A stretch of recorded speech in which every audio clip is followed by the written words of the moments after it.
itu pemilikan Maulana dari kelompok 1 dan dari kota Siti Laila dengan 23 dan Siva Yundi dengan 23 0011 dan yang terakhir Alivia Unjila dengan 23 dan sini saya akan membahas tentang ilmu falak dalam perspektif Al-Quran dan hadis.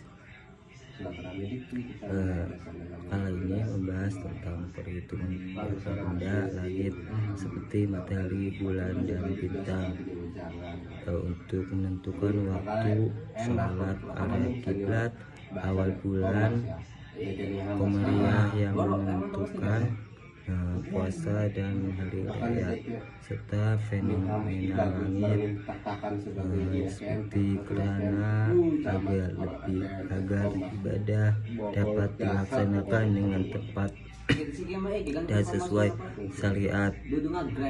Disusun oleh mata kuliah ilmu falak 1 dan diampu oleh dosen Hafizul Abdi MH Universitas Maulana Hasanuddin Banten.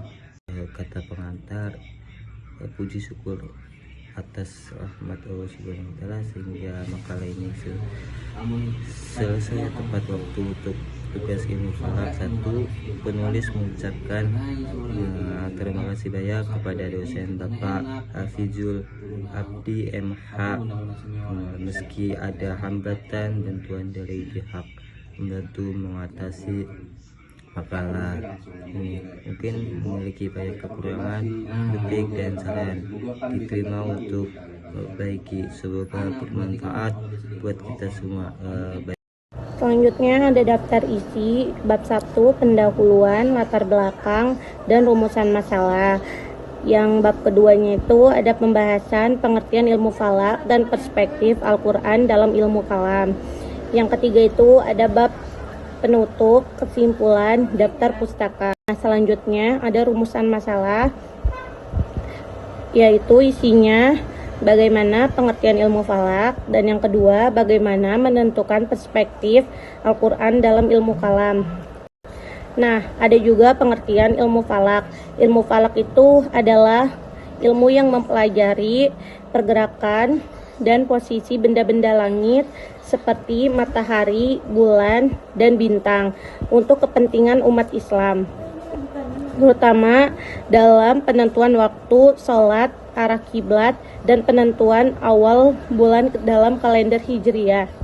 Secara bahasanya, falak berarti orbit atau garis edar benda langit, sedangkan secara istilahnya ilmu pengetahuan yang mempelajari pergerakan benda langit seperti matahari, bulan, dan bintang, serta posisinya. Selanjutnya, fungsi utama ilmu falak dalam Islam. Menentukan waktu sholat, ilmu falak digunakan untuk menghitung waktu-waktu sholat subuh, duhur, asar, maghrib, isya. Tekan posisi matahari dan permukaan bumi. Menentukan arah kiblat yang tepat ke Ka'bah di Mekah adalah syarat-syarat sah sholat, dan ilmu falak membantu menemukan arah ini dan berbagi lokasi geografis. Menentukan awal bulan Hijriah. Penetapan awal bulan seperti awal Ramadan dan Syawal sangat penting untuk ibadah puasa dan hari buka yang juga bergantung pada posisi dan fase bulan. Perspektif Al-Quran, awal bulan, dan kiblat. Al-Quran dan hadis menetapkan awal bulan dengan fenomena hilal bulan sabit sebagai penanda waktu, ibadah, dan sosial, serta mengarahkan kiblat ke Masjidil Haram untuk tujuan ibadah sholat. Al-Quran dapat memerintahkan untuk menghadap kiblat dengan tegas. Sungguh kami sering melihat mukamu menengadah ke langit, maka sungguh kami akan memalingkan kamu ke kiblat yang kamu sukai. Palingkanlah mukamu ke arah Masjidil Haram dan di mana saja kamu berada. Palingkanlah mukamu ke arahnya. Dan sesungguhnya orang-orang Yahudi dan Nasrani yang diberikan Alkitab, Taurat dan Injil memang mengetahui bahwa berpaling ke Masjidil Haram itu adalah benar dari Tuhannya, dan Allah sekali-kali tidak lengah dari apa yang mereka kerjakan. Asbabun nuzul perintah Allah untuk memalingkan kiblat sholat dari Baitul Maqdis ke Masjidil Haram karena Nabi Muhammad SAW sering mengadakan wajah ke langit berharap akan hal tersebut serta adanya cemoohan dari orang Yahudi yang menjadi pemicu keinginan tersebut. Adapun surat Al-Baqarah ayat 150, dari manapun engkau Nabi Muhammad keluar, maka hadapkanlah wajahmu ke arah Masjidil Haram di mana saja kamu berada. Maka hadapkanlah wajahmu ke arahnya agar tidak ada alasan bagi manusia untuk menentangmu, kecuali orang-orang yang zalim di antara mereka.